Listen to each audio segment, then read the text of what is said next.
Strangers. The time period for this story is the early 1970s. The location is England.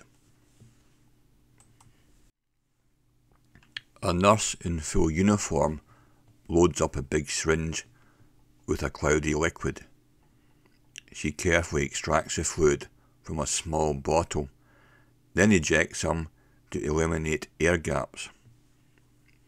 She places the syringe on top of a metal trolley, which has two small opaque bottles sitting on its top tray.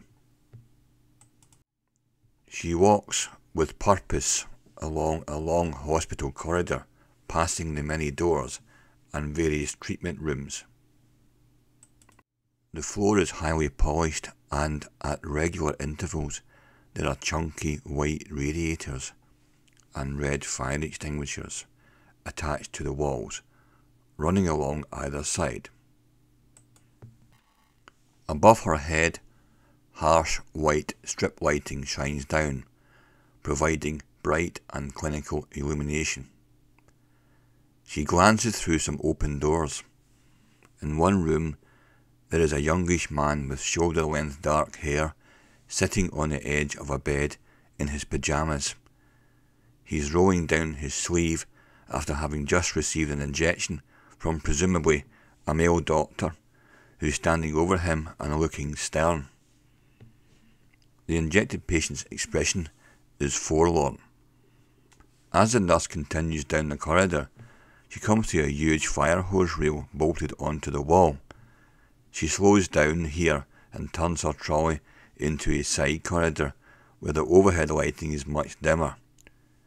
Halting next to a shiny door marked with a number 12, she peers through the small spy hole set at eye level. Her spy hole view shows a hospital bed illuminated by a clean white light in an otherwise bare room. There is a grey blanket on the bed, completely covering the person lying underneath it.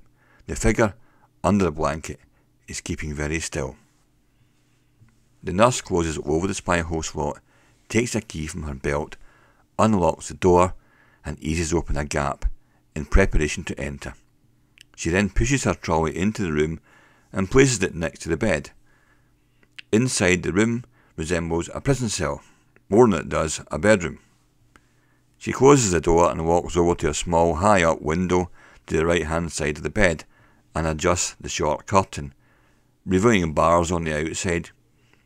She has left the syringe momentarily unattended on the trolley. While her back is turned, a hand quickly grabs the syringe. The nurse gets forcibly injected in her arm. A struggle ensues. The nurse falls to the ground. A minute later, out in the corridor, a security man is being approached by someone. He turns his head and is shocked by what he sees. He succumbs to a blow which knocks him violently to the floor. In the distance, a hospital orderly has been hearing a commotion and is heading towards room 12. When he gets there, he is stunned by what lies before him when he enters the room.